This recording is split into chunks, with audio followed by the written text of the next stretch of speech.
Fala galera, sejam muito bem-vindos a mais um Supply Talks. Hoje nós vamos falar sobre um tema bem legal, desafiador e interessantíssimo: Network Design. E se você quer saber sobre esse tema e outros temas, não esqueça de nos seguir em todas as redes sociais, né, pessoal? A gente transmite isso no YouTube, vai lá, dá um like, se inscreve, sininho, ativa o sininho, mas em todas as plataformas, Spotify, Deezer, Apple Music, etc. Então é só seguir. Se você é do Supply, segue a gente toda semana, toda quinzena, coisas novas para nós aqui. E hoje, pessoal, o co-host comigo aqui, Alex Leite, vai ser Caio Montanheiro. Caião, muito bem-vindo aqui ao nosso Supply Talks, hein, cara? Fazer um co-host hoje aqui, hein? Verdade, Alex. E com um convidado especial demais, né? Então eu tô me sentindo aqui... Uma convidada muito especial. Eu tô me sentindo aqui sob pressão total. Sob pressão. Mas a gente migra a pressão pra Luana, certo? Isso aí. Você acha que tem pouco ou muita experiência, Caio? Eu acho que a Luana tem experiência demais pra uma conversa só. Talvez tenha que ser umas 3. Mas a gente começa na primeira pra ver o que acontece e depois a gente mede. Luana Barros, muito bem-vinda ao nosso Supply Talks. Prazerzaço de ter aqui. Que isso. O prazer é todo meu, né, gente? É isso aí. Quanta honra. Imagina, Caio, fiquei intimidada agora. Não, vamos lá. Não é... E o mais, não o mais, mas também tão relevante quanto uma mulher no supply com muita implementação de centro de distribuição, né? O supply já não tem muita mulher por natureza. Quando você vai para operação lá no chão da fábrica, no armazém, aí que fala, não é para mulher. E você está aí para provar que é possível. É verdade, certo? É possível, mas vou falar, é um desafio, São poucas. Mas até agora, acho que nunca encontrei nada que fosse, né, pejorativo aí dentro dessa trajetória. Mas vou te dizer. E conta rapidamente tua carreira, como você começou, que experiência você teve de passagem. Né, gente? Vamos lá, não tô a fim de entregar a minha idade, né, para os meninos aqui. Mas são mais de 15 anos de experiência em supply chain. Então, passei por diversas multinacionais de bens de consumo. Então, Unilever, Colgate, L'Oréal, Coty. Né? Tive um retorno na L'Oréal também. Enfim, muita experiência. E experiência em todos os elos da cadeia de supply chain. Então, desde projetos, passando ali por... distribuição, warehouse, customer service, SNOP, demanda e por aí vai. E com uma bagagem e um foco muito grande em customer centricity, né? Então, quando eu falo, Luana, profissional de supply chain, o que é? Qual o seu diferencial? Eu acho que eu sou a profissional de supply chain que traz o Customer Centricity para a mesa, e isso ajuda a alavancar todas as vertentes de supply para dentro do negócio, sem ser um supply as a service, né, mas um supply parte do business, não ser só um fornecedor.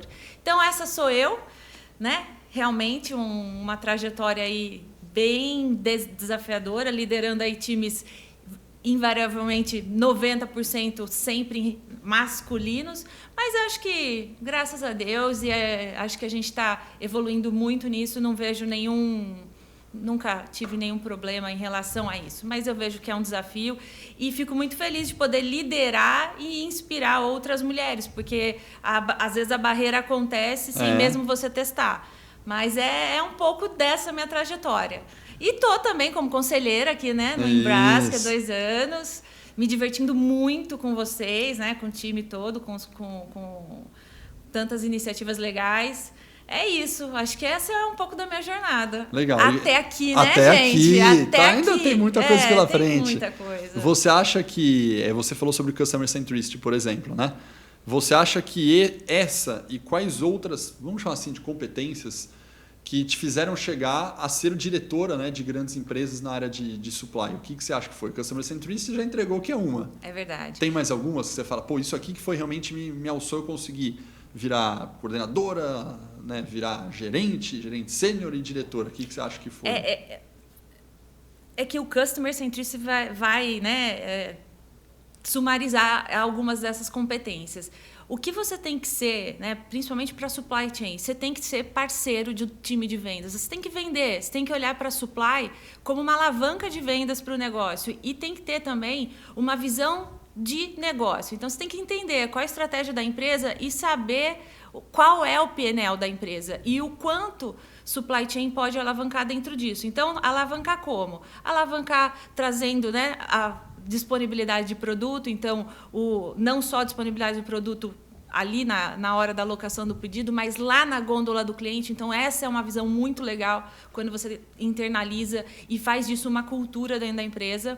Mas também ter essa visão de business e de custos, né? Então, qual o tamanho do seu P&L e o quanto você consegue agregar de valor para dentro da companhia e ser também uma alavanca de vendas e bater direto ali na margem, na rentabilidade, porque quando a gente fala de saving em supply chain é na veia. Na veia. Mas sabe que, vamos tentar tangibilizar isso que você falou, teoricamente, para quem vai estudar nosso MBA, por exemplo, para quem vai ler alguma coisa, vai encontrar essa informação e vai falar, pô, na verdade, eu do supply tenho que focar em ser um cara voltado para o cliente, tenho voltado para a lucratividade da empresa. Sim. Isso, entre aspas, todo mundo já sabe.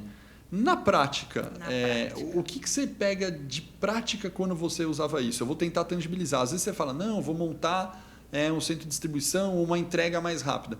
Mas na prática, você acha que é decisão, que é comportamento? Quando eu digo decisão, às vezes a decisão do dia a dia está na área comercial, você brigar menos com a área comercial, brigar mais, ou a decisão de você falar, cara, aqui eu vou gastar mais, mas eu consigo provar que esse valor que eu estou gastando a mais no supply ele vai retornar em vendas. Como que você via? Eram decisões que você tomava no dia a dia que geravam esse conceito, digamos assim. O conceito de atender o cliente, legal. O conceito de você ser parceiro, legal. Mas... eu vou tentar até colocar um pouco de empacotamento nessa pergunta, porque eu vou imaginar iniciativas que vão ser estratégicas, né? Então, enquanto supply, eu preciso mudar a forma como eu atendo. Eu não quero ser mais supply as a service. Ou tem decisões diárias táticas que o driver do time tem que ser outro. Assim, no fundo, é mais para estratégia, é mais para o tático? O que move essa movimentação tão, global que você, no fundo, acabou criando aqui uma amálgama, né, que a gente está chamando de Customer Centricity? Não, perfeito.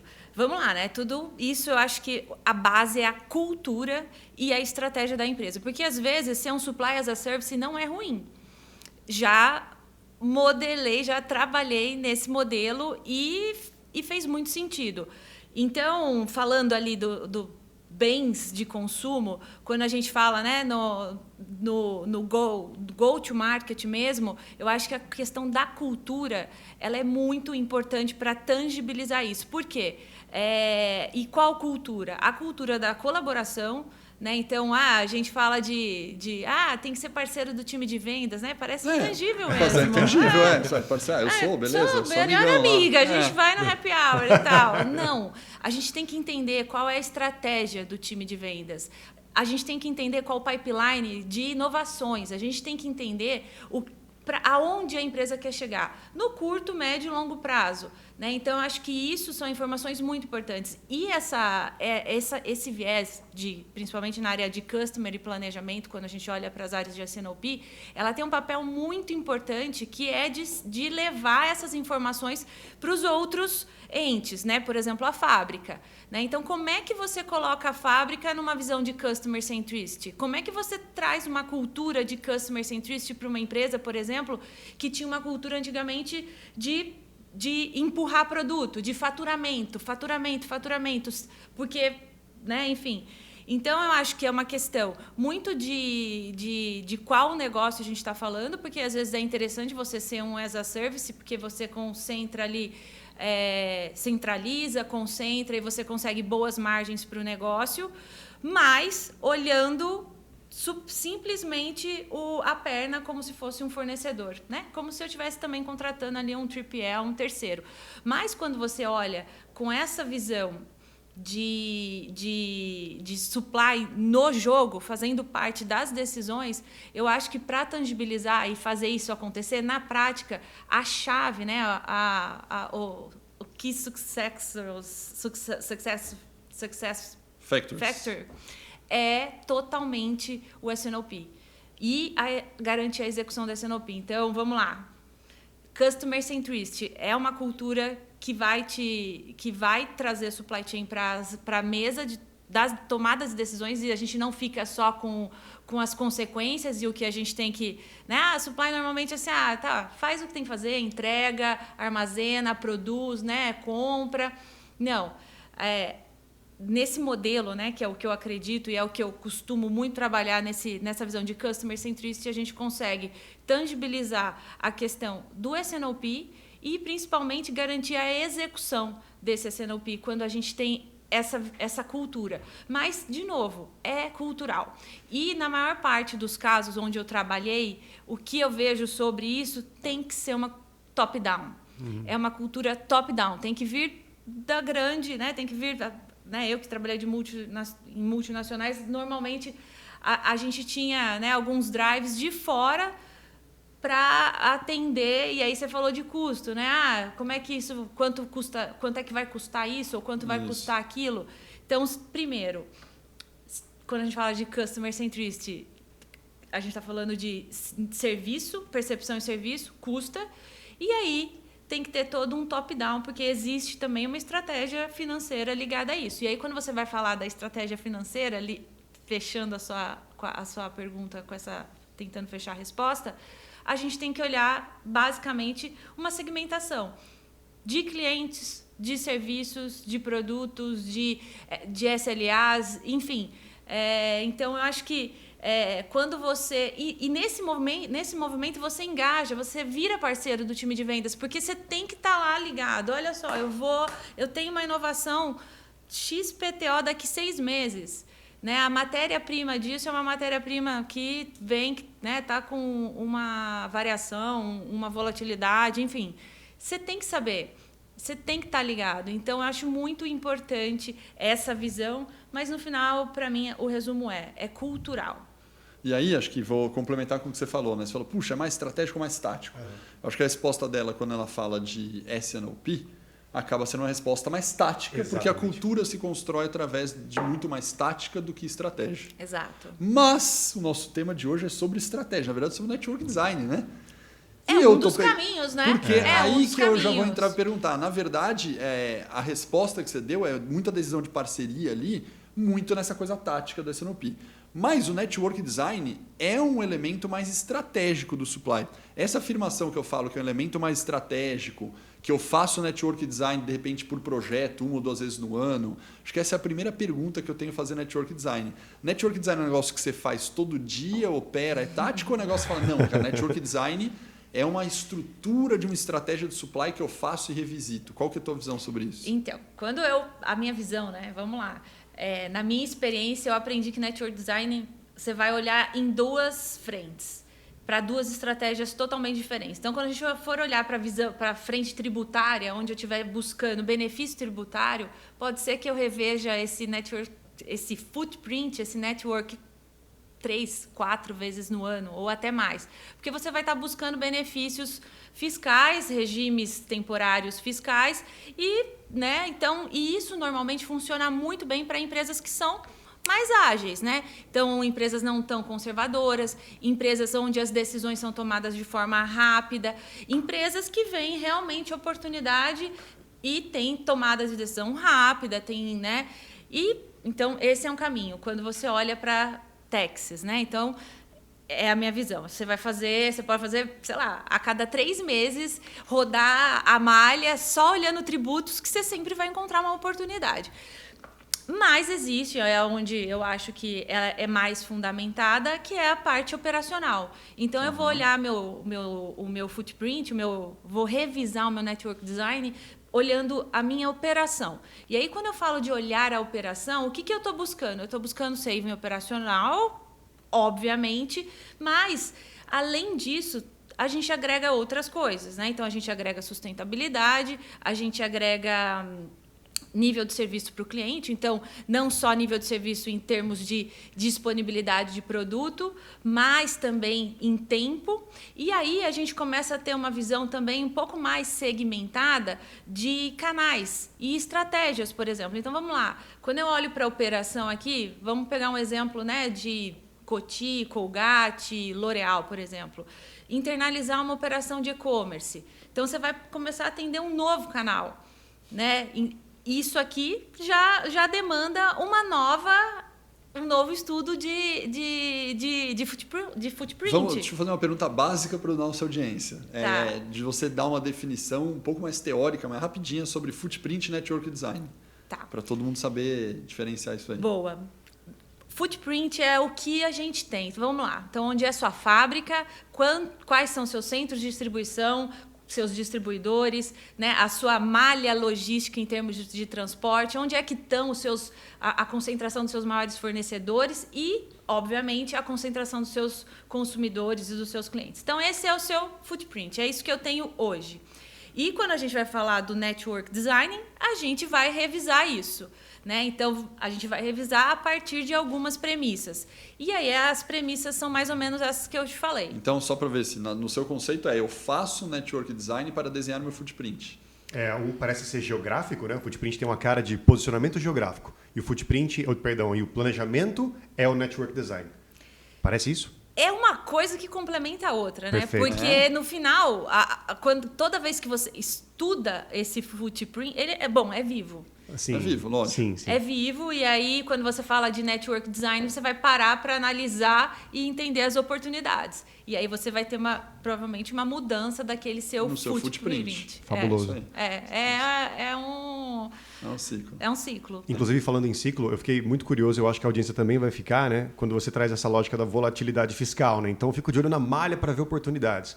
E aí, você comentou de 3 meses, e para alguns dos ouvintes, isso parece, assim, inatingível. Você deve ter, com certeza, exemplos de resoluções instantâneas que você conseguiu aterrissar. Se você puder contar alguma para nós, é bem interessante. Não, eu tenho os 2 exemplos, assim, onde a gente tomou decisão baseada em regime fiscal temporário, e onde a gente tomou a decisão baseada na parte operacional, onde essa questão de taxes era uma decisão secundária.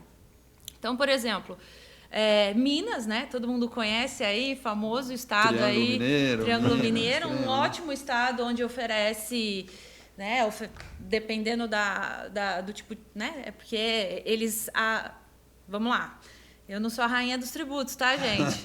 Mas é uma região onde você tem muita acessibilidade, tem muita mudança em função de regimes especiais. Então, Perfeito. São regimes especiais que, né, às vezes eles começam com data para começar, com data para acabar, às vezes são prorrogados, vai revogando aquilo e uma hora cai.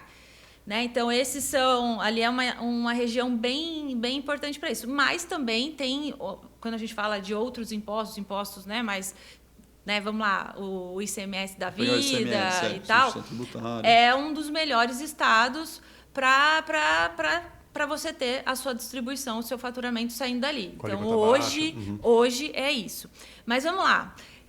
Eu já trabalhei numa empresa onde a gente viu a oportunidade num regime fiscal e a gente abriu um CD para atender um cluster de clientes, né, ali na região de Minas. Então, era um volume que eu ia abastecer um centro de distribuição para clientes que eram de Minas e vendiam para dentro de Minas. Então, basicamente, o benefício era para esse perfil.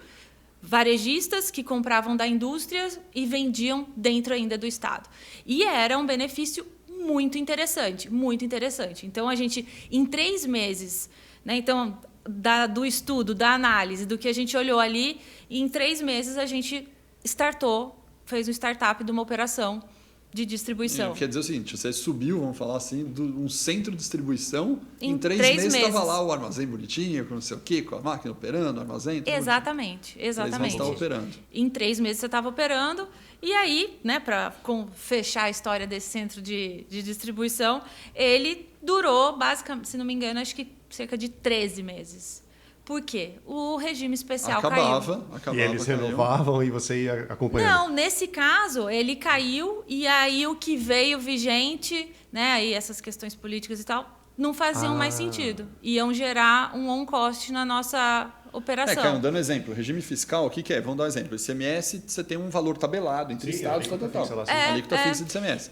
Que é um tributo. Aí você tem vários outros tributos, né? Você pode ter o tributo de ICSS, pode ter tributo trabalhista no local. Sim. Aí, de repente, vem, por exemplo, uma prefeitura, por exemplo, vem um estado, né? O governador e fala, quer trazer dinheiro para dentro e fala, olha, vai ter um regime fiscal aqui que vai pagar metade do ICS, vai pagar 1/3 do negócio, do negócio trabalhista. Vem, acompanha, né? E aí acompanha durante um tempo. Você tem uns que é exclusivo para setores, né? Aí você tem regime que especial. Vem contrapartidas. Você fala, olha, só investir porque a empresa quer que a região quer crescer em tal coisa, então aí você tem um que é federal, só que só funciona no local. Aí você fica procurando esses onde vai. O regime é um negócio temporário, que pode ser estendido. O Network Design caça isso para a gente implantar o footprint, então. Isso. E outra coisa pra importante. Colocar um footprint, que nesse caso o footprint era incluir um centro de distribuição no footprint na região de Minas. Exato. A revisão daquele, né, do Network Design, né? Então, o redesign daquilo era incluir um CD dentro de Minas com aquela característica de operação. Mas, com relação aos CDs e às regiões, depende muito do produto, né? Da classificação fiscal do produto. Então, você tem o NCM do produto, que o produto está saindo, exato. etc. Então, você vê, por exemplo, né? Você vai pegar uma Unilever, onde eu também já tive experiência. Unilever produz home care, personal care, food, enfim, várias divisões. E eles têm fábricas espalhadas aí, né, no Brasil todo. Então, ali também, né, não sei como é hoje, mas é um modelo de empresa que também pode tomar decisões de curto prazo olhando para isso. E, às vezes, tem decisões de curto prazo que não envolvem só também, por exemplo, a construção de um CD. Pode ser também, olha, deixo de produzir na minha fábrica um determinado SKU de um NCMX, coloco produzir num terceiro, em outro estado, e isso aqui vai me gerar um benefício fiscal. Né? Outro exemplo. Então, deixo de vender direto do meu CD e vendo para um distribuidor. E aí eu também acabo abrindo essa malha. E aí esse network que você tem, ele vai mudando. Né? Mas esse modelo é um modelo que se aplica muito mais a empresas que têm essa flexibilidade e que realmente, né, vão forte para capturar todos esses benefícios em benefício na margem, que vai na margem, da rentabilidade da venda. Agora, o legal, se a gente parar para prestar bem atenção no que ela falou, é o seguinte, ela deu exemplo de um centro de distribuição que é um projeto maior, por mais que ela tenha tocado em 3 meses, que é meio surreal, não é natural que você faça isso, demora impressionante. Um ano, tá? Mesmo que seja em 3 meses, que é bem surreal, é um projeto maior que envolve investimento, daqui a pouco eu vou perguntar sobre isso, e é uma adesão um pouco mais arriscada, né? Por outro lado, ela deu 2 exemplos super mais táticos, né? Que é falar, cara, eu só vou pegar algumas das casas e passar para o distribuidor. Sim, cara, isso não envolve nenhuma estrutura física, não é eu comprar lugar, empresa. Não, simplesmente você vai ligar, a maneira de dizer, né? Você liga para meia dúzia de distribuidor lá, tua área comercial, fala, olha, você quer comercializar esse carro para mim? É contrato. Cara, é contrato. Cara, você negocia tem um custo de baixo, teoricamente, né? digamos assim, em 2 semanas você consegue colocar o negócio no ar, porque basta negociar o contrato, falar, legal, agora eu estou travando aqui, lá no meu SNOP, cara, essa SKU vai ser aqui, ou mantém aqui, só que eu vou mandar distribuir para o distribuidor, que às vezes tem um centro de distribuição próprio dele pequenininho, armazém pequenininho dele lá. E o Brasil é muito grande, né? Então, tem produtos que têm uma demanda muito diferenciada em regiões. Então, por exemplo, existem marcas de sabão em pó, por exemplo, que na região sudeste, nossa, é o boom. Na região nordeste, nem se ouve falar. Então, por exemplo, nesse CD aqui ou nesses distribuidores, eu posso até produzir aqui, mas nesses distribuidores eu vou vender 80% desse volume. Então, nesse caso, é um viés extremamente tributário, onde você vai buscar os benefícios. A chavinha do outro exemplo que ela deu é trocar uma SKU de fábrica. De repente, você tem uma fábrica em São Paulo, uma fábrica em Minas, uma fábrica lá no Nordeste. Cara, você está produzindo a SKU aqui, você desliga a chavinha e fala, cara, não vou produzir aqui, vou produzir só no Nordeste. Sim. Mas você mesmo, a sua empresa que troca, né, o SKU de produção por causa de um benefício fiscal. Desenvolve um intermediário, depois tira da mão do intermediário e nessa vai redesenhando o network. Né? Exato. E, de novo, né, funciona para empresas que têm uma certa flexibilidade, decisões menos burocráticas. Existe ali, né, uma margem a se buscar, assim, né, para trazer rentabilidade mesmo. Então, em resumo, quais são essas empresas? São as empresas que estão chegando, não são as maiores aí, porque eu vou ter exemplo, que nem você falou, né, Alex? A gente pensa num projeto de um CD em 3 meses. É verdade, foi em 3 meses. Mas eu tenho um exemplo recente de que mais de 2 anos, né, estudando e 18 meses para implementar um CD maior. E empresas que demoram para tomar uma decisão dessa, sei lá, 5, 6, 7, 8 anos, que se fala muito tempo e vai e volta. Então, né, a diferença está exatamente aí. Quando a gente olha para benefícios fiscais, são empresas que estão na ambição de buscar o seu lugar no mercado, né? Estão desafiando o mercado com as suas marcas, com seus produtos.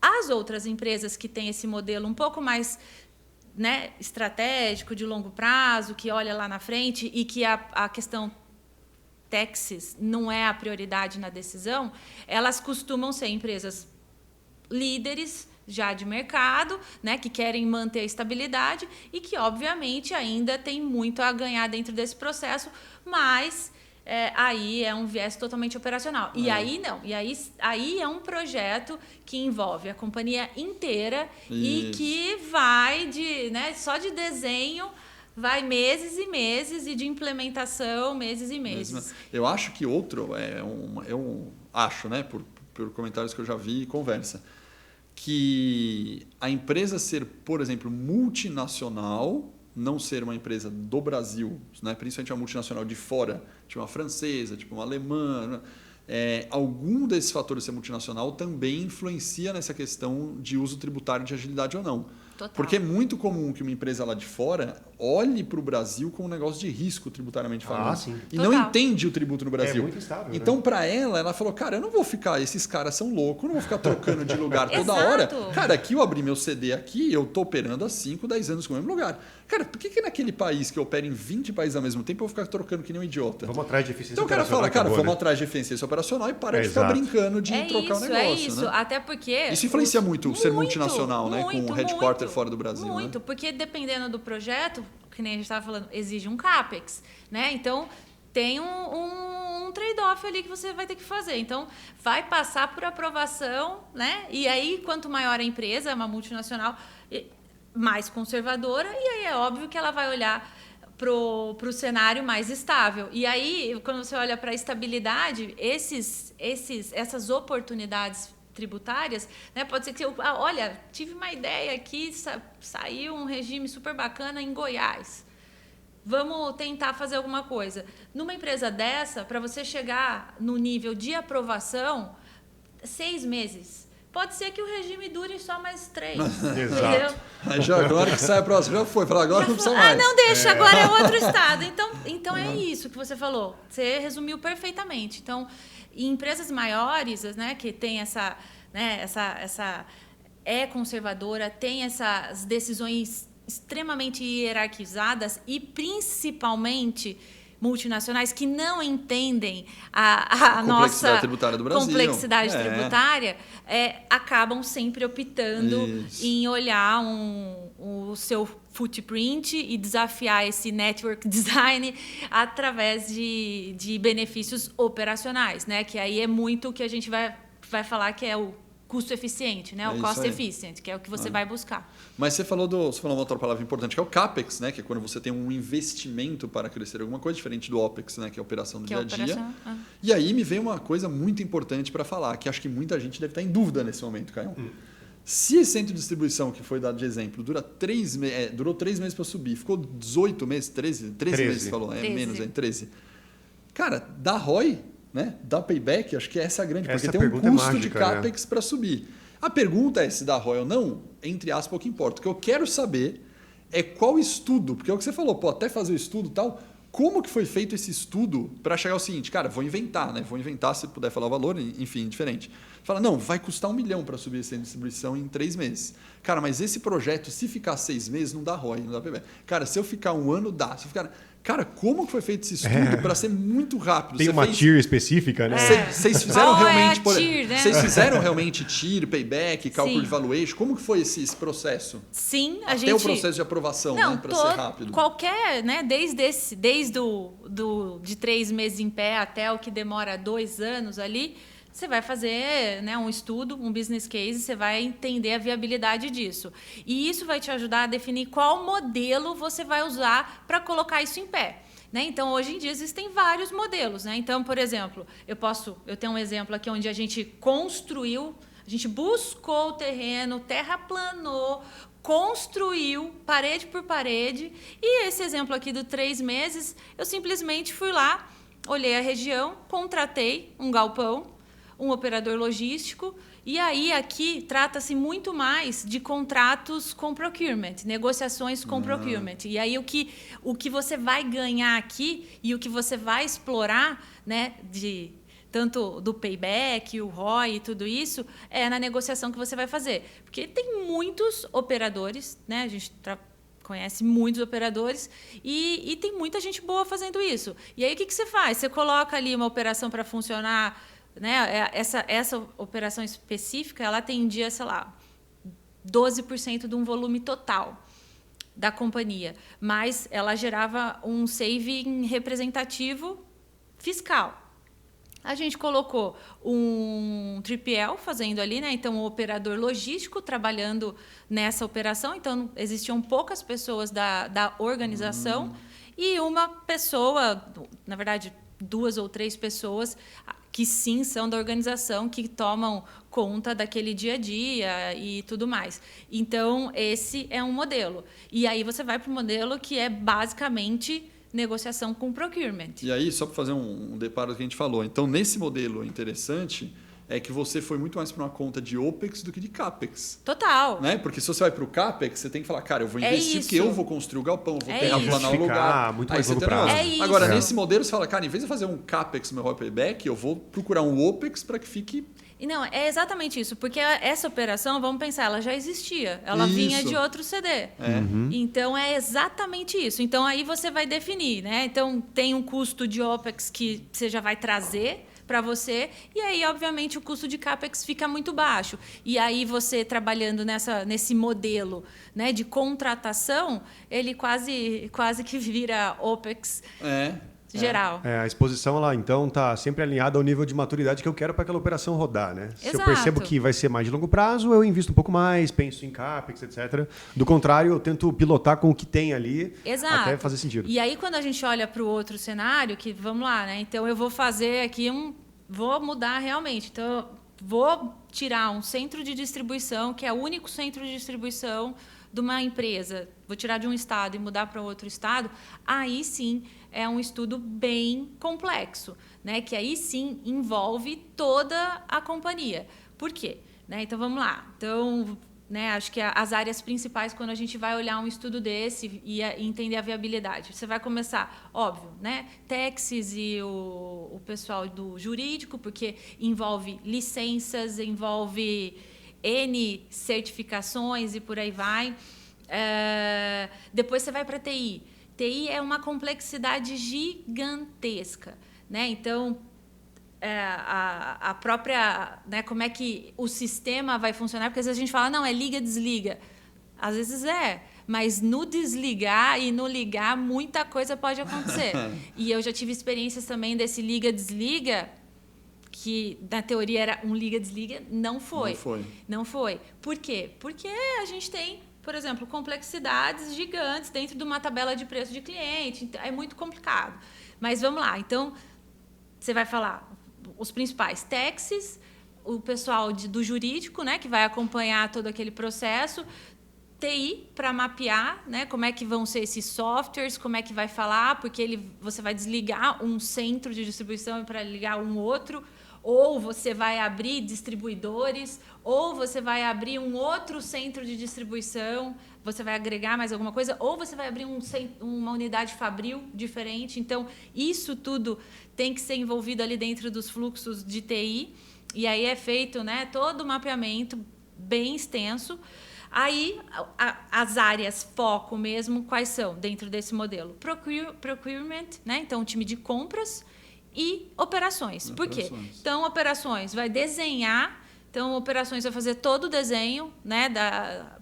Vamos fazer aqui, vamos mudar o CD, né? Vamos pegar esse exemplo de mudança de CD ou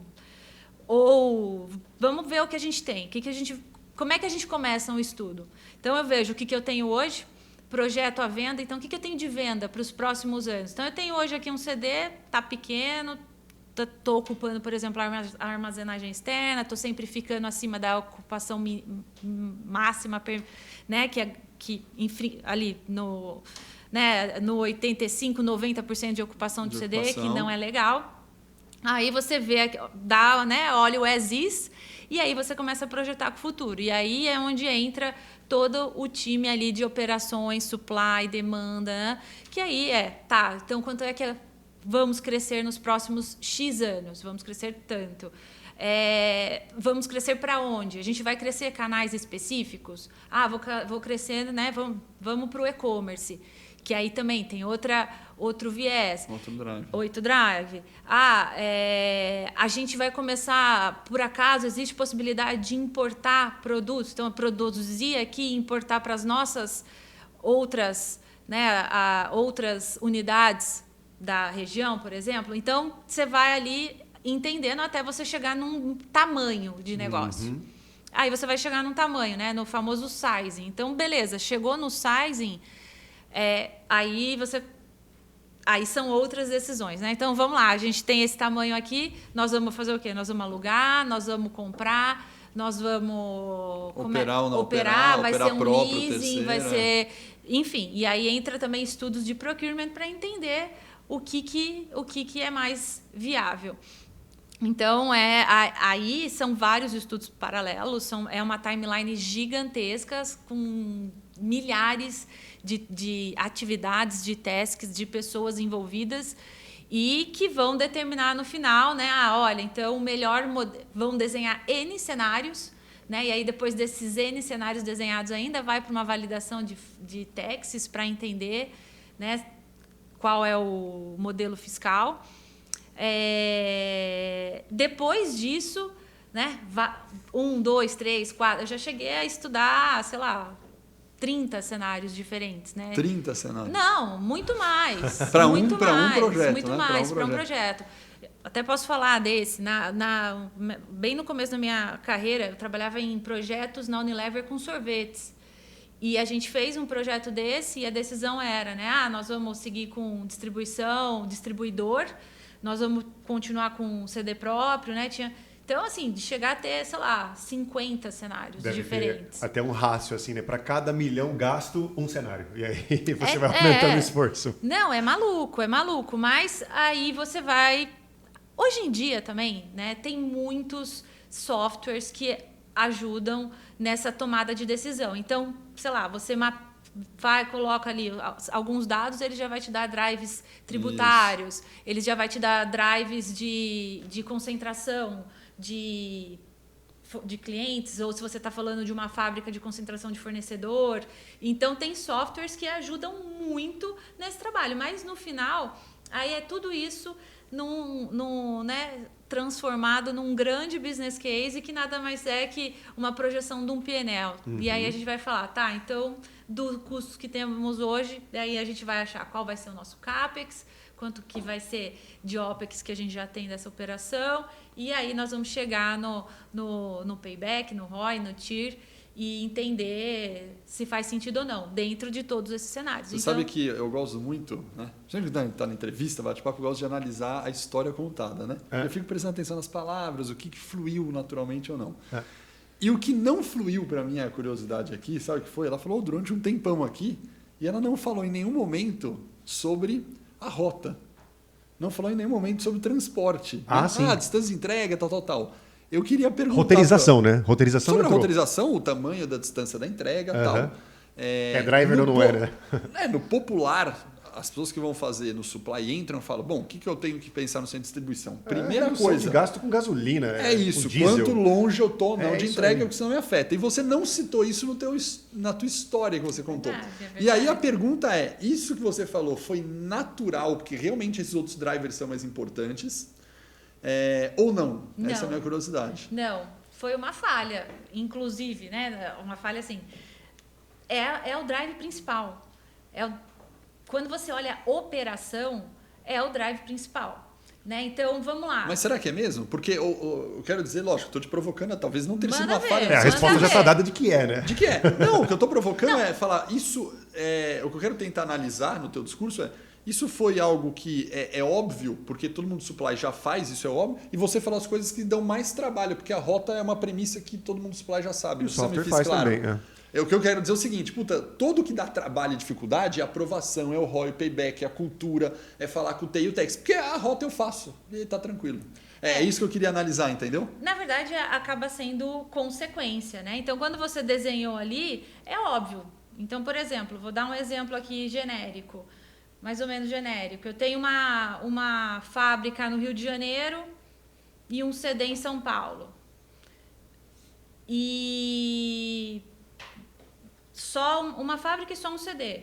Aonde é que está a maior parte dos meus fornecedores, dos meus clientes? São Paulo é um bom lugar para você ter um centro de distribuição. No Rio de Janeiro também é um bom pool de fornecedores, por exemplo, para fábricas. Agora imagine o contrário. Eu tenho uma fábrica em São Paulo e um centro de distribuição no Rio. Né? Então imagina, eu tiro todos esses produtos da fábrica, eles percorrem lá 600 quilômetros, chegam aqui e aí eu mando tudo de volta numa distribuição aqui. Né? Então, que acontece, né? Sim. Então, assim, isso é a primeira coisa que alguém olha e fala assim, nossa, mas como assim? Por que faz isso? Mas pode existir, porque pode haver algum benefício fiscal atrelado. Sim, e aí vem a sustentabilidade e cutuca, né? Por isso que eu tô provocando você, que naturalmente você fala, isso é óbvio que é importante. Aí você fala, vou fazer aqui do lado. Mas não. Existe toda uma questão, às vezes, de incentivos fiscais específicos para aquela indústria. Não, tem um caso, Caio, que eu lembro desse aí, que parecia meio surreal, que tem um negócio chamado beneficiamento, né? E beneficiamento é quando você manipula, digamos assim, algumas coisas. Então, vou dar um exemplo bem didático. Você tem uma bicicleta, bem idiota. Cara, você pode fabricar ou não o quadro da bicicleta, mas você compra a roda, compra o câmbio, compra não sei o quê. Beneficiar nada mais do que montagem, né? Ou montagem, ou porque eu vou pegar aquela bicicleta e vou pintar em cima da bicicleta. Eu só pego aquela bicicleta e depois eu pinto a bicicleta. Por um adesivo é beneficiamento, né? Fica nesse nível assim. Pode ser um beneficiamento. Exato. Mas por que parece esse negócio louco? Era um negócio desse. Tipo, você fazia em São Paulo, fabricava tudo aqui. Aí você levava lá para Minas, pintava lá e mandava de volta para São Paulo. Aí você fala, cara, não é possível. Por quê? Porque o beneficiamento fiscalmente só, cara, você falta tudo. Aí você lá pintava a bike e mandava de volta. Não, um outro exemplo. Ou montagem. Montagem difere de beneficiamento, né? Não, outro exemplo cara, super... até eletrônicos, né? Ou até produto farmacêutico, por exemplo. Então, você importa muita coisa, ele entra no Brasil como se fosse um semi-acabado, porque não está na caixinha. E aí ele vai passar por um processo que a gente vai chamar de nacionalização, labeling. E aí já tem outra configuração. Então, é isso. Então, pode ser que às vezes você fale assim, não, mas como assim, né? Não faz tanto sentido. Mas, às vezes, faz. Né? No custo final ali tributário, talvez faça todo sentido. Então... é uma coisa. Aí, voltando à sua pergunta, quando você fala a parte de transportes é importante, é super, porque é onde vai te é onde. Primeira coisa, né? O PNL, quando a gente olha um PNL de supply chain, frete é o must-have do PNL. Claro. Né? Então, é onde está o seu maior dinheiro. E é onde você vai buscar as oportunidades de otimização. Não só por sustentabilidade, não só por custo, mas também por nível de serviço, por satisfação do cliente, por percepção, por sinergia, né? por eficiência mesmo. Então, quando você olha ali, né, é óbvio que você, por exemplo, né, nesse exemplo que eu dei, então aí eu tenho uma fábrica em São Paulo, um CD no Rio, putz, o que eu tenho aqui no Rio para fazer sinergia, para manter essa operação? Porque às vezes a gente faz muito com outras indústrias. Meu caminhão vai subir vazio, sobe com um produto teu. Uhum. Isso é muito, a gente faz muito. E indústrias mais, sei lá, já cheguei a fazer com indústria, tipo, sei lá, JBS, BRF, né, que é um produto totalmente diferente de bens de consumo, higiene pessoal. Isso. E por aí vai. Então, existem várias possibilidades. Mas, quando a gente olha para a parte de transporte, né, é óbvio, né, você vai falar assim, gente, né, tem uma ociosidade aqui porque essa ociosidade ela vai gerar não só, né, o custo, ela vai gerar mais inventário dentro do teu CD, porque fatalmente você vai ter que calcular aquele transit time no todo o seu ciclo ali de reabastecimento, então todo o seu ciclo produtivo. Então são várias coisas. Mas quando a gente olha para a parte de transporte, ela acaba sendo uma consequência, né, do que foi desenhado ali. E muito raramente, né, a decisão que vai ser tomada, se não tiver o viés tributário, né, excluindo o viés tributário, se ela for uma decisão tomada basicamente operacional, em otimização, eficiência e serviço, ela vai otimizar a malha também de transporte. Perfeito. Muito, muito. Tem um exemplo, né, de fidelizar todos os carros do inbound. Então, eu pegava todo o volume da fábrica que ia para o CD, né? Então, a gente não conseguia usar 100%, a gente precisava de 120%, 130% por conta dessa ociosidade que a gente tinha aqui, por exemplo, nessa perna aqui que eu citei, né, o exemplo Rio-São Paulo. A gente conseguiu fidelizar uma frota X, ainda garantindo sustentabilidade, porque a gente conseguiu colocar transporte com caminhões a biogás, e a gente reduziu, assim, né, então, por exemplo, 500 quilômetros, né, para descer, mais 500 para subir, a gente está falando de 74 quilômetros. Então, você chega a fazer de descarga, o nível de produtividade também dentro do CD, ele fica exponencial, né, porque eu consigo receber 3, 4 vezes mais do que eu receberia num outro CD. Porque você sempre vai ter limitações. Ajuda naqueles velhos gargalos de final de mês e tudo mais. Mas aí, concluindo a questão do transporte, o transporte é a parte principal do saving e é onde vai trazer o nível de serviço, né, quando a gente olha para o viés tempo de entrega, e a sustentabilidade também. E é onde você também vai começar a explorar outros tipos de transporte, né? Então, você não fica mais preso, eu preciso ter sempre, né, um bitrem ou um caminhão, uma carreta. Você começa a explorar outras alternativas de transporte, porque o seu centro de distribuição está ali muito próximo.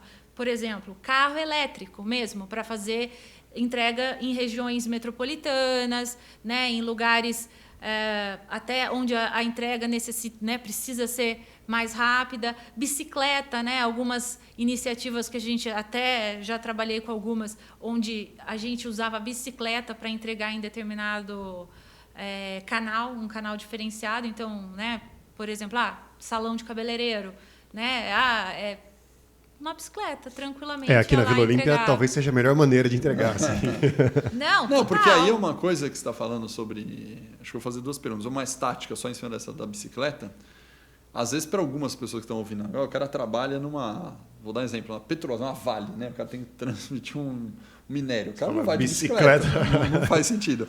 Aí tem o cara que trabalha em montador, que tem um pneu. O pneu não cabe na bicicleta. Ele vai rodando o pneu mais rápido, né? Se ele for só empurrando o pneu. Então isso é óbvio. Lógico, você pega uma L'Oréal que você trabalhava, uma Coty, uma Unilever, uma Colgate, cara, você pega a L'Oréal, tem produto de cosméticos, tem uma caixinha ali que já super vale, né? Mas você consegue fazer o contrário também. Mas o que eu ia provocar a audiência é justamente pensar o seguinte, porque na verdade, você não pode pensar, você falou segmentação algumas vezes aqui, né?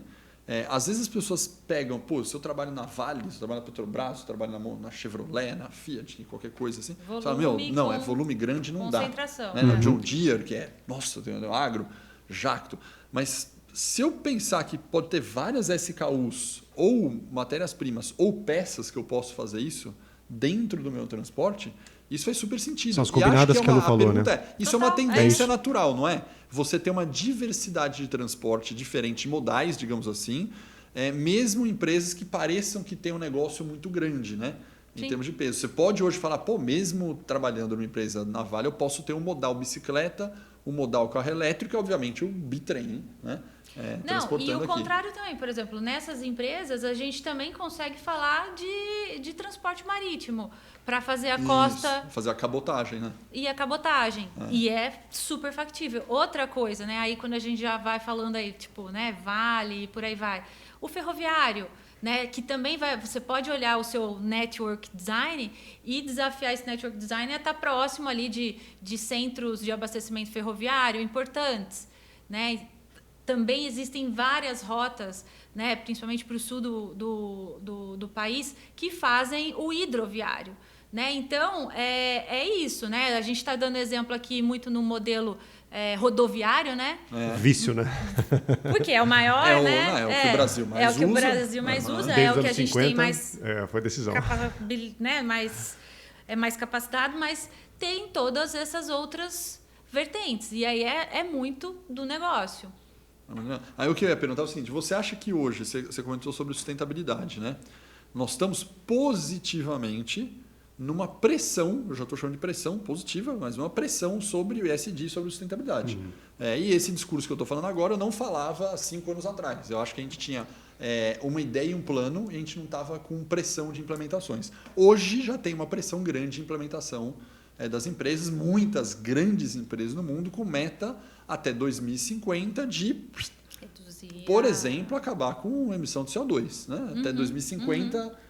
zero. Passa a ser tão interessante quanto as iniciativas de benefício fiscal, né? A gente tem acesso a crédito. A pergunta Vamos ver a Luana, então. Você acha, Luana, que essa pressão positiva, né, de sustentabilidade que a gente tem, você acha que isso tende a pressionar de uma tal forma que vai ser mais importante que o benefício fiscal tributário? E isso quer dizer o seguinte, quando você falou de rota e operação, é o que você falou, você tem uma distância menor, você consegue pôr caminhão elétrico porque você tem que carregar menos, por exemplo. Dá um exemplo bem tático. Sim. Se você tiver uma distância muito grande, 800 quilômetros, é muito difícil fazer via caminhão elétrico porque você não tem nem ponto de reabastecimento ainda disponível. Né? Agora, com 100 quilômetros, o caminhão aguenta. O caminhão vai lá de 100 aqui, bate e volta com a mesma carga de bateria e chega no centro para carregar. E isso pode custar mais caro do que você ter um benefício fiscal mais longe. Você acha que a sustentabilidade, esse ESG, vai pressionar além do custo operacional, de falar, não, eu vou por esse roteiro de operação, de transporte, por causa da sustentabilidade? Eu acho que não. Você acha que não? Principalmente no Brasil. Eu acho que não. Acho que vai... porque, primeiro, a questão tributária eu vejo muito mais ligada com a parte política. Né? E a questão de sustentabilidade... ela está chegando, ela vem forte. Pode ser que isso aconteça, mas acho que não é algo para o Brasil que vai ser próximo. Por quê? Tudo que a gente fala de sustentabilidade é mais caro. Então, um frete com um caminhão a biogás é mais caro. Quando eu olho... Pode falar. Não é mais barato? Não é. Porque tem estudo que você pega por transporte com diesel e com gás, que na hora que você faz o TCO, né, Total Cost of Ownership, do caminhão a diesel e o de gás sai, eu já vi estudos que mostram que ele sai... De biogás, ele sai na casa de 20 a 30% mais barato. O consumo. O TCO inteiro. TCO inteiro. Mas eu não sei. Tipo, eu fiz um estudo. Se ele está certo ou não, se foi uma região ou não, eu já não posso afirmar. Não. Mas, de novo, e aí o estudo, você sendo dono das duas coisas. Talvez o que eu não tenho informação no mercado, eles falam, não, mas para contratar hoje, os fornecedores, operadores estão cobrando mais caro. Vamos lá, né? Então, começando, né, falando um pouco da produção desses veículos aqui no Brasil. É super recente. A própria L'Oréal, a empresa fez, né, que, tipo, é muito fomentadora dessas iniciativas, né? E teve muito tempo uma parceria bem grande com a Scania para fomentar e garantir a disponibilidade desse tipo de veículo aqui no Brasil. E eu tenho conversado com o pessoal da Scania até para outras situações, e essa escala está crescendo, é muito maior, mas é um custo de veículo mais caro. O custo de aquisição, o ROI, na verdade, eu me expressei aqui, mas o estudo mostra, em um ano não dá ROI, né? Você tem que usar, 5 anos para ter o retorno. Exato. E aí outra coisa... Um ano não dá, ele é mais caro que o caminhão diesel. Ele é mais caro do que o a diesel. É quase o tempo de depreciação, né? Você pensar em 5 anos, assim... E ele é bem mais caro. Aí, né, acho que tá... Eu não sei, falando aí agora, porque deu uma super... Né, um aumento, mas na casa de 40%, 50% e dependendo até 60% acima do valor. Acima do valor. Certo. E aí outra coisa que também é muito complicada no Brasil é a própria distribuição de gás biometano. Para você ter ideia, A própria L'Oréal, um exemplo muito recente para mim, junto com a Scania, quando desenvolvemos essa parceria, a gente teve que olhar ali o mapa, né, do trecho Dutra para ver parceiros para a gente poder ter postos de gasolina para reabastecer. E, outro ponto, a gente descia com o diesel e subia com biogás. Então, ainda existe... O caminhão era híbrido, no caso? Flex, né? E ainda existe, vai existir por muito tempo, essa restrição de distribuição desse tipo de combustível. E o elétrico ainda nem se fala, né? Não, nem se fala. Porque aí o ponto de reabastecimento está muito mais complexo. Muito mais complexo. Então, né, aí olhando o tributário, né, decisões, falando aí, entre o que está mais latente, questões tributárias ou de sustentabilidade. Eu acho que elas vão sempre rolar paralelamente, sabe? Eu acho muito difícil a sustentabilidade forçar ou, de alguma maneira, influenciar decisões tributárias. É a minha visão, tá? Perfeito. Mas eu não sei. É a minha visão olhando o que eu vejo, vejo porque hoje. Pode ser, né, Caio, se a gente parar pra pensar, como eu falei, né, eu peguei algumas porque eu sei, porque eu conheço, que são clientes nossos aqui, que está até 2050 emissão zero de CO2. Porque você fala, pô, é agressivo, mas 2050, está 2022, né?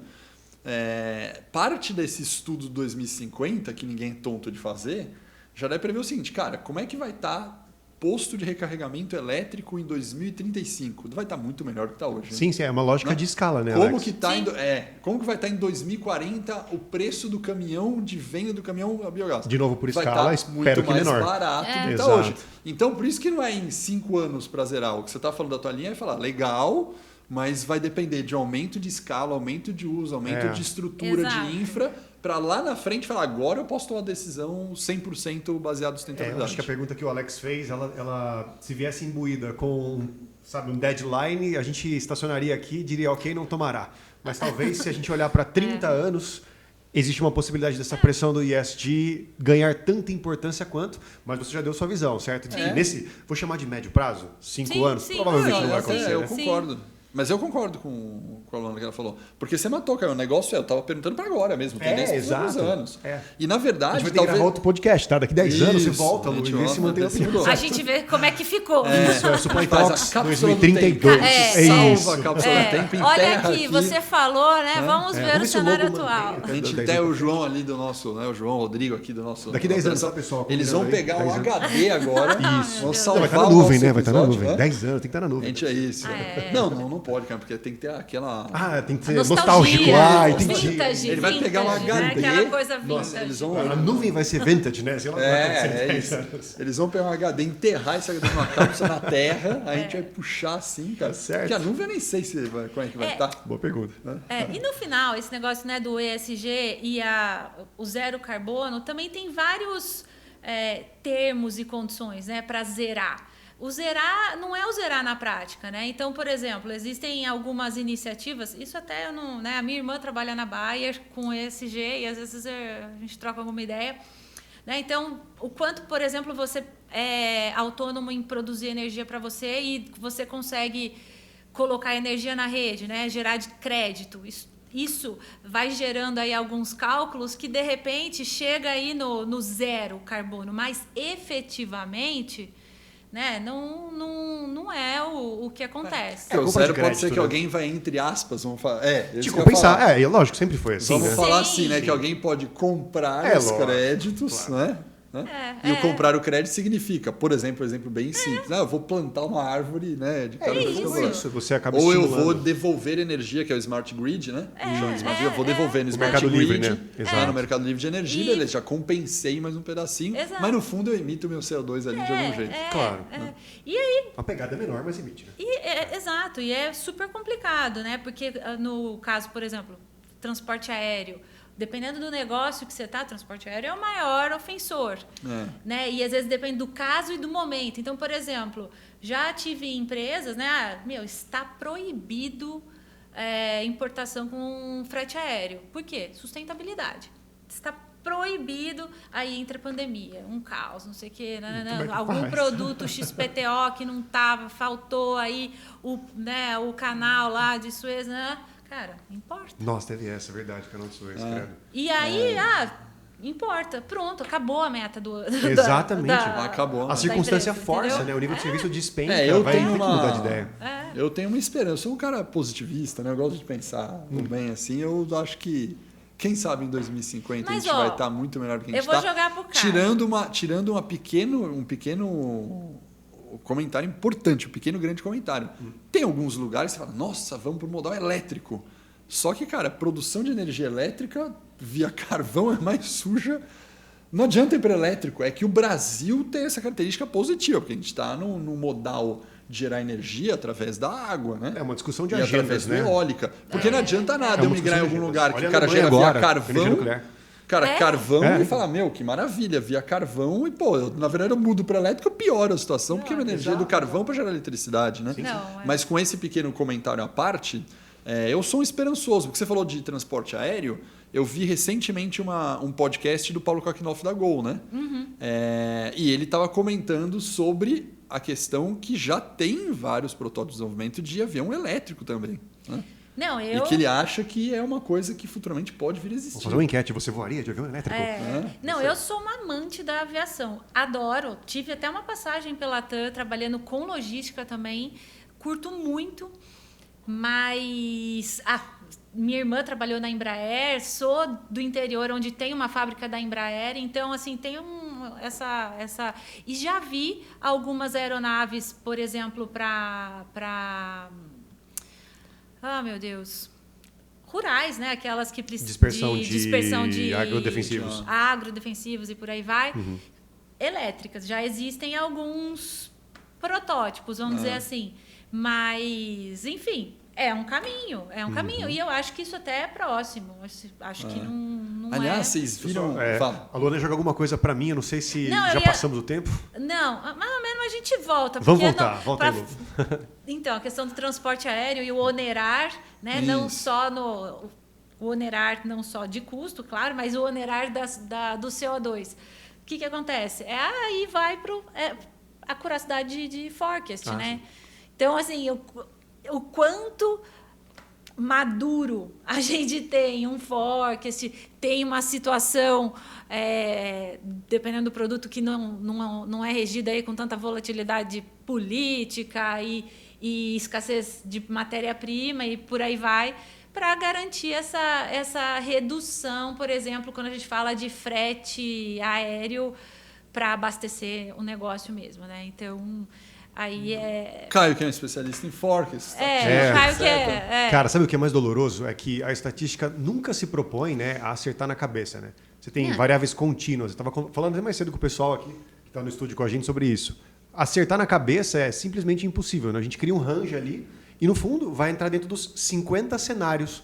Né? Se eu estiver nesse nível de venda aqui, vai se justificar. Do contrário, lamento, vai prejudicar o P&L. E aí, vamos comprar essa briga? Sempre vai cair nisso, né? E aí é isso, né? Então, meio que um negócio que é uma seara aí que não acaba que sempre demandando. Mas o transporte aéreo realmente é o que mais onera essa questão de sustentabilidade hoje em dia. Todas as empresas buscam aí alternativas, então, muito focadas na curiosidade de estoque, para poder ter um bom planejamento para fazer o marítimo. Mas... vai acontecer, pode acontecer e enfim. O que eu ia comentar, voltando ao assunto, né? Né? Cara, vocês viram um projeto, um protótipo que está em desenvolvimento, né? De um avião de turismo que, na verdade, é como se fosse um cruzeiro.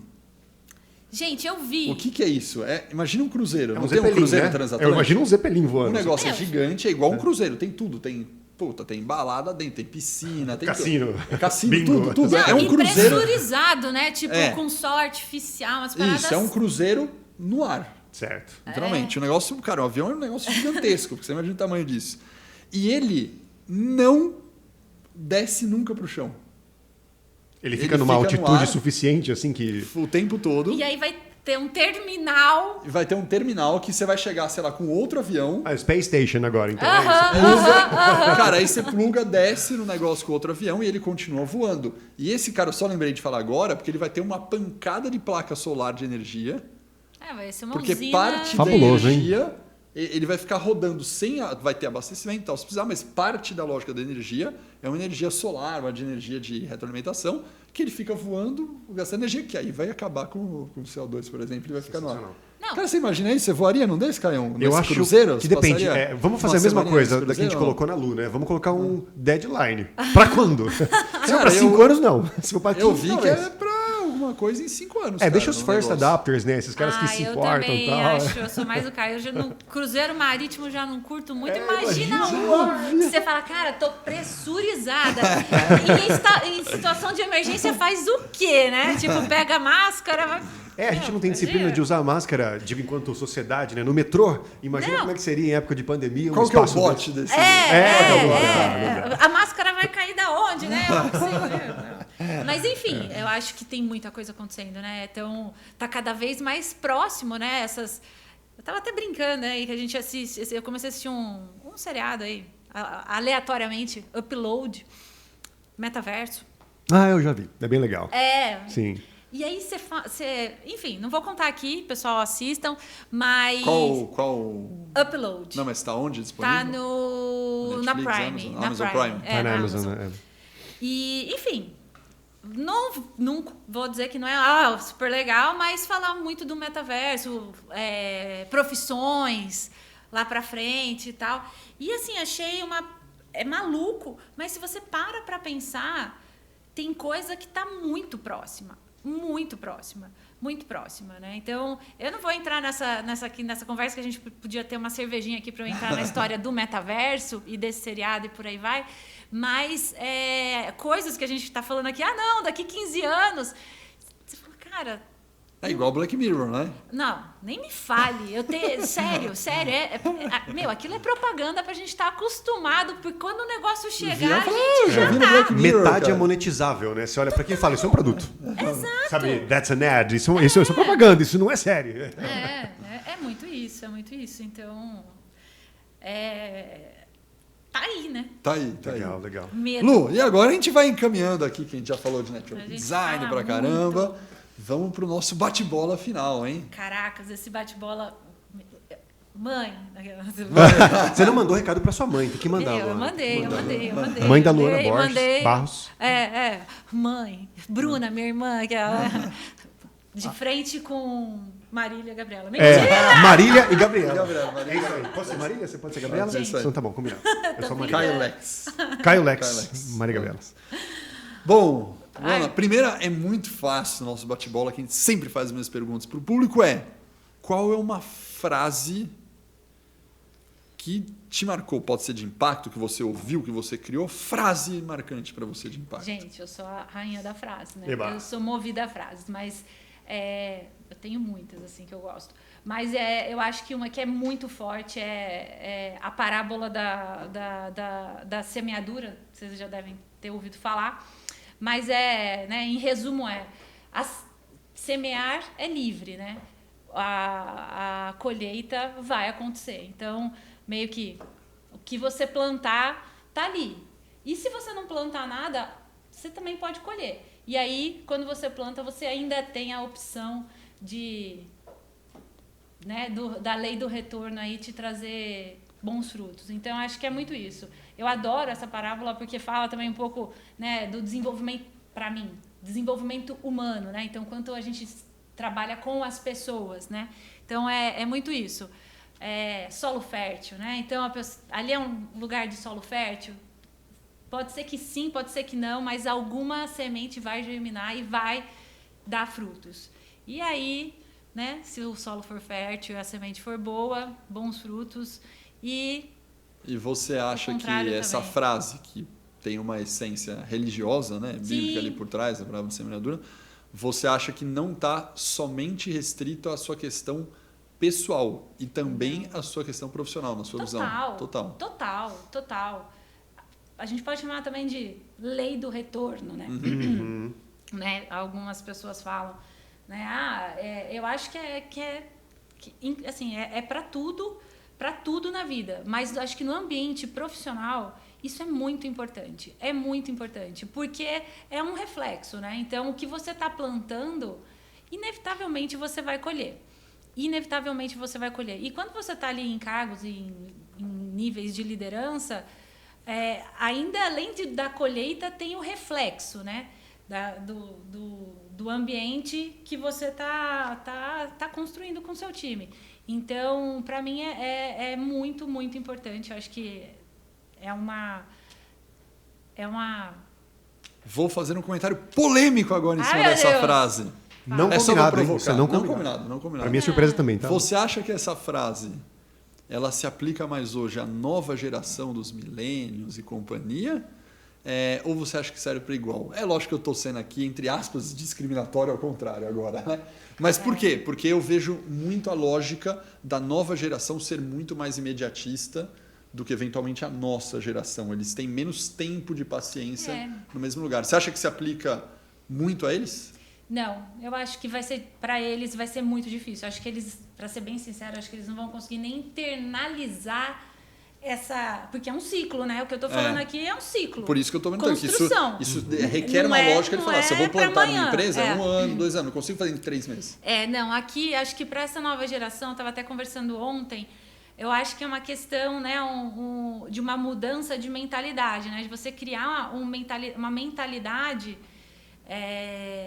para essa geração que está vindo, é uma mentalidade de força, né? Que é um pouco do que eu sinto que está se perdendo, de força mesmo, né? Então, de força e adaptação, né? Então, ao passo que eu me deparo com algum desafio, com alguma coisa que eu não estou desenvolvendo, não estou ultrapassando, né? Dentro ali da minha geração, da nossa geração, eu ia falar, não, calma, vamos por aqui, vamos por ali, né? Acho que para essa nova geração é a mudança da mentalidade. Então, assim, se assim não dá, como é que dá? Se adapta, muda. Dá para mudar, né? Porque aí vai de cada um também, né? Aí dá para mudar, porque aí depende muito do que a gente está falando. E, enfim, mas eu sinto muito, assim, em relação a essa nova geração, eu tenho filho, né? Claro. E fico muito preocupada, pensando, né, muito como essa criação está acontecendo agora e qual vai ser a colheita lá na frente.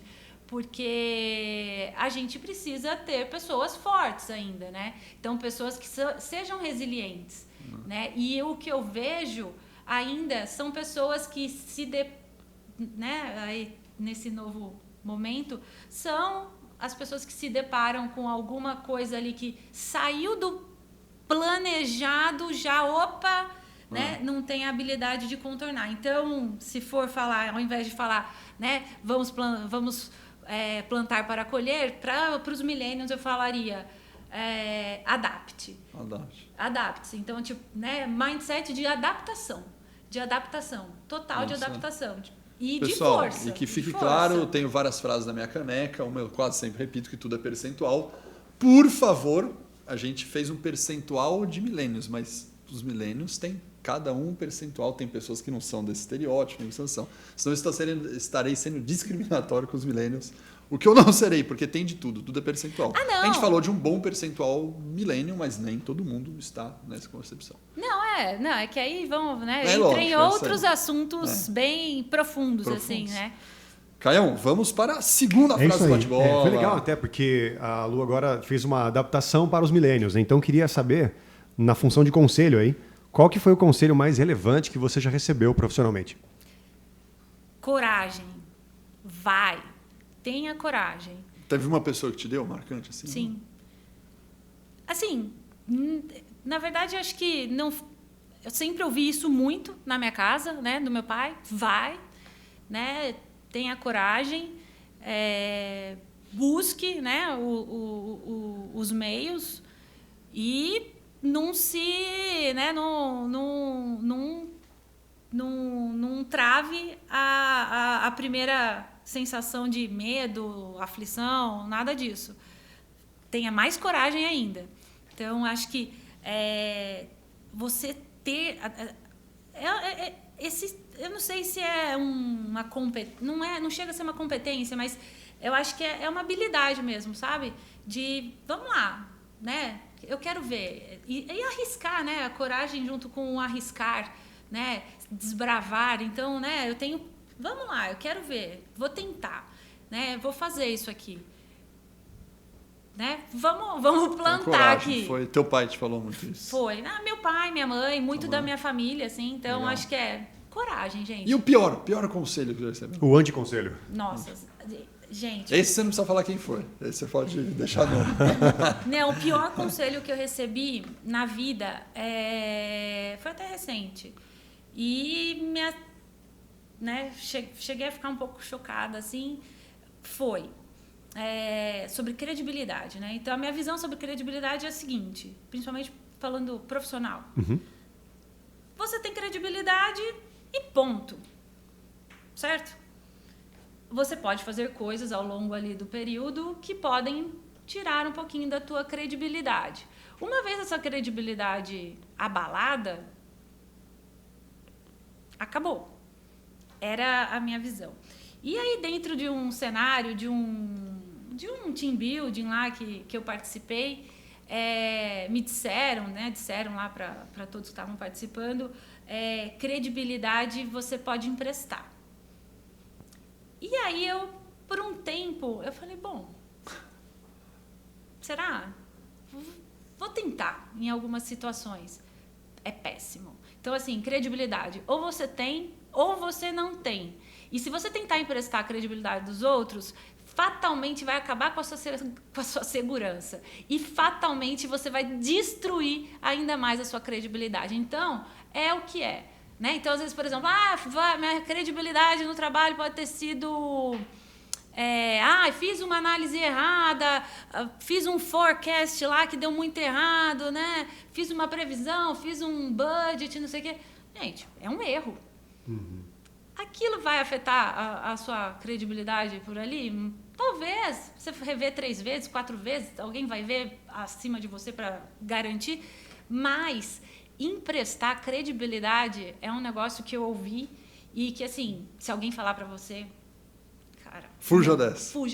Que credibilidade é só a sua e ela credibilidade é um negócio que é genuíno, né? É genuíno. É genuíno, né? É genuíno, entendeu? É genuíno. E assim, você tem, entendeu? É aquela história, né? Enquanto você tá aqui, você entra com a credibilidade total. Normalmente a gente vai perdendo, né? E o perder a credibilidade, cara, é uma vez só, entendeu? É uma vez só. Se for algo muito... Né? Agora, coisas de trabalho, essas situações... Vamos lá, credibilidade, né? Quando a gente fala de relacionamentos e relacionamentos com amigo e tal, não sei o quê, é uma coisa. Agora, quando a gente fala credibilidade no trabalho, eu acho que existem, né, 2 vertentes. Então, erros acontecem, todo mundo erra e, eu acho que a melhor coisa quando você se sentir nessa situação é reconhecer, isso. Olhar e beleza... E jamais achar que você pode usar a credibilidade de outra pessoa a seu favor. Jamais. Pode te ajudar num determinado momento ali, mas nunca vai ser a sua credibilidade. É isso aí. Perfeito. Próxima. Nessa linha de competência, né? Não agora no conselho, qual competência você acha que todos, só vale escolher uma, hein? Todos hoje em dia devem dominar. Nossa. Todo mundo precisa ter uma competência. Qual domina. Essa você domina. Comunicação. Muito obrigado. Não sei se eu domino, mas fico feliz pelo elogio. Eu preciso, inclusive, é algo que eu venho sempre tentando me desenvolver, porque eu sou super falante, né? Tenho muita energia e tal. Mas eu acho que é comunicação. Por quê? Né? Então, cada vez mais a gente está falando aí com gerações e gerações e gerações. À medida que você também vai, né?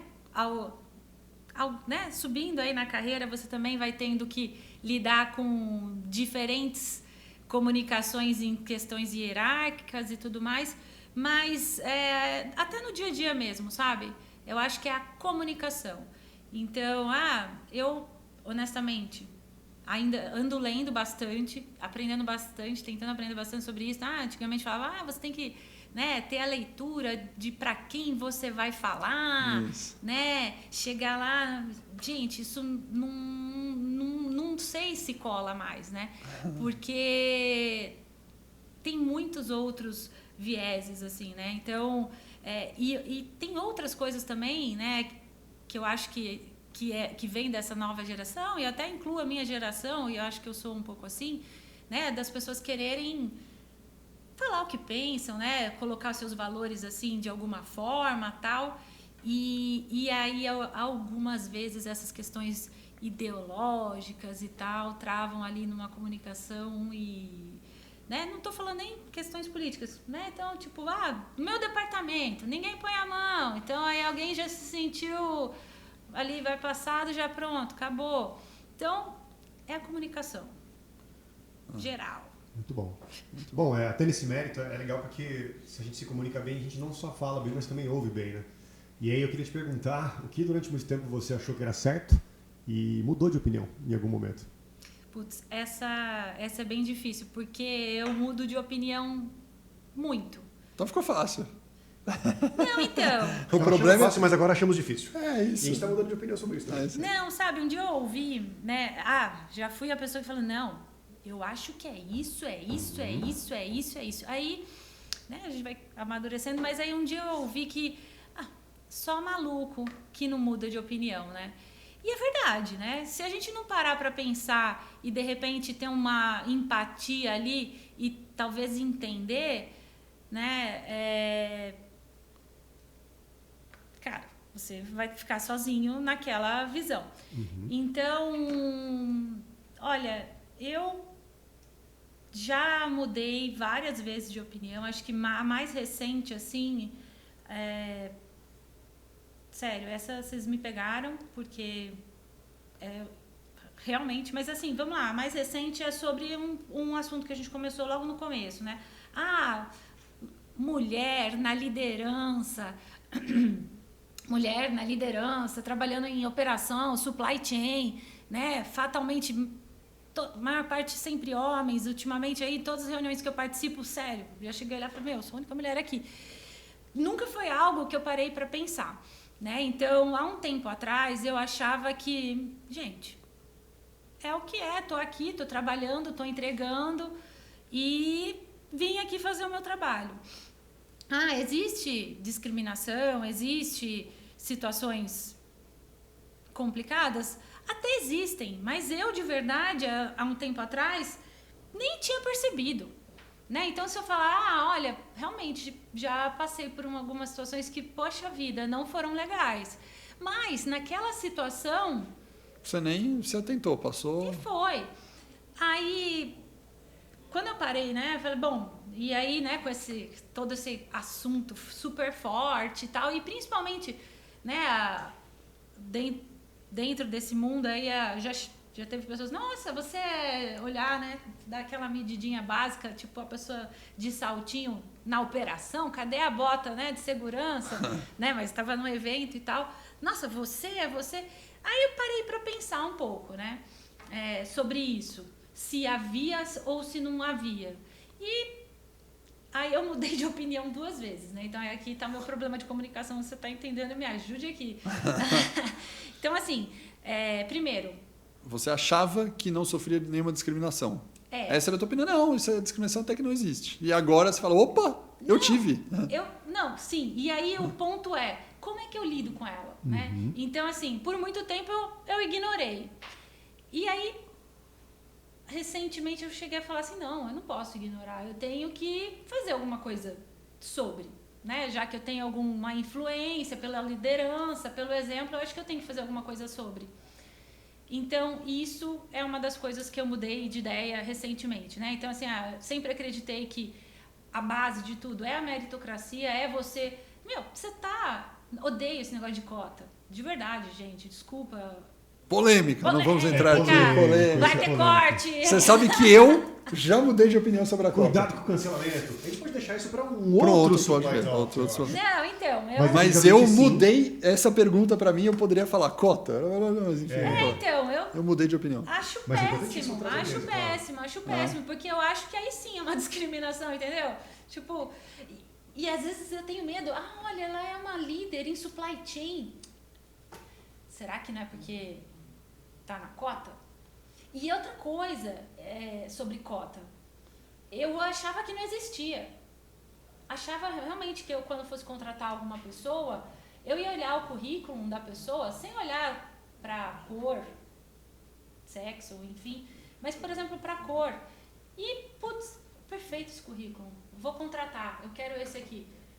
Mas existe sim de falar, olha, se essa pessoa fosse, sei lá, rosa, eu não poderia contratar. Mas como ela é cinza, eu vou poder contratar. Porque vai entrar na cota, eu contrato mais rápido e tal. Então, assim, beleza, já aconteceu de ter a pessoa certa para a posição certa. Mas ela não seria contratada se ela fosse roxa ou rosa. Então, puta sacanagem, entendeu?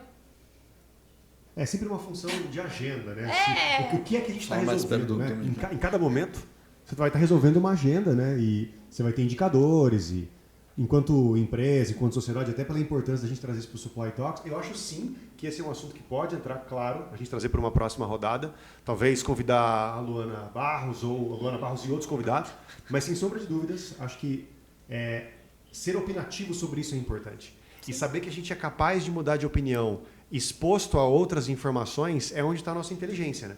Acho que essa é a magia aqui. Não respondendo pela Luana, mas complementando. Não, perfeito. Porque é isso. Acho que, beleza, existe. Ele tá ali, né? Existe, o que a gente vai fazer a respeito? Mas o que a gente, né? E o que nós, por exemplo, quem se sente aí o discriminado, que se sente a minoria, tá fazendo, né? E aí, a minha opinião cara, olha pra você, olha a sua vida, né? Então, é muito isso que eu falo. Quando me perguntaram isso, nossa, eu já tinha ficado lá atrás, eu já não estava nem aí, eu já estava lá na frente, entendeu? Exato, então, exato. É muito isso. Mas o que eu venho tentando é trazer exatamente esse espírito para outras mulheres, entendeu? Perfeito. Sem esse viés de cota. É inspirador, né, Luana? Se a gente parar para pensar, algumas das nossas ouvintes precisam ouvir exatamente isso que você está falando pelo que elas estão vivendo, né? E aí, como diz o Alex, tem inclusive nessa caneca, se eu não me engano, tudo é percentual. E a gente vai ter, com certeza, algumas pessoas que estão inspiradas por isso que você falou agora. Obrigado por essa resposta, inclusive. Gente. A próxima final é a mais fácil. Para você, né? Mas ela passa por um viés cognitivo importante que Tá bom. Eu tenho tanta coisa que é a paralisia decisória. Tem um viés chamado paralisia decisória. Quando você tem tanta opção que você automaticamente fica travado. O excesso de opções atrapalha. O excesso de opções é um viés cognitivo chamado paralisia decisória. Traz Porque infelicidade. a próxima pergunta é muito fácil. Qual música você acha que você adora e passa uma mensagem legal que vai parar no nosso playlist aqui para os alunos? Gente, eu tô ouvindo muito Simple Man. Simple Do Man. Leonard Skinner? Aham. Que sonzeira, hein? Adoro. Simple Man. Vamos ver aqui. Simple Man. Nossa, acho demais, assim. Essa música é linda mesmo. Muito maneira, muito. Vocês vão curtir. Olha que sensível. Muito sensível, bonita. E olha que interessante, na letra do Simple Man, ele fala sobre a importância de você ser uma pessoa simples para ser feliz. Exato. Né? E isso vai ao encontro do que a gente falou agora sobre mudar de opinião, né? Não ser todo construído. Pragmático, exatamente. Muito boa dica, hein, Luana? Muito boa. Eu adoro essa música. E fica o trava-língua para quem quiser repetir o nome da banda. Leonard Skinner, com Y. Só tem Y. Tudo Y. Leonard Skinner. Leonard Skinner. É isso aí. É isso aí. Muito bom. Adicionado aqui a nossa playlist aqui, os alunos vão passar a ouvir simplesmente. Luana, muito obrigado pelo nosso bate-papo. Gente, obrigada a vocês. Obrigado. Nesse momento, né, o pessoal aqui da nossa operação, Rodrigo, está desesperado para não encerrar o podcast. Sem o quê? Para falar o quê? Sem explicar e falar para a Luana que ela vai ganhar um presente. Agora. E tá aqui nos estúdios. Temos um presente no estúdio. Rodrigo, então. Olha o Rodrigão trazendo aí um presente para a Luana. Obrigada. Gente, eu não podia, né? Aí, ó. Uma caneca. A próxima. A sua saúde, tá? Saúde. A próxima estarei aqui com a minha caneca. É isso aí. Caião, muito obrigado. Obrigado a você, Luana. De hoje. Né? E, galera, é isso aí. Supply Talks em todas as plataformas. Gostou do episódio? O que você faz? dá like e compartilha, pessoal. Estamos aqui para compartilhar os insights. Eu tenho muita certeza que muitas coisas que a Luana falou pode ajudar muita gente na carreira e no seu trabalho a implementar coisas. Então, pessoal, gostou? Compartilha, vai lá, pega o link, pega o YouTube, joga nas redes sociais, põe no WhatsApp e compartilha para a galera ouvir. Beleza? Estaremos em todas as plataformas. Um abraço e até a próxima, galera. Tchau, tchau. Tchau, tchau, pessoal. Supply Talks.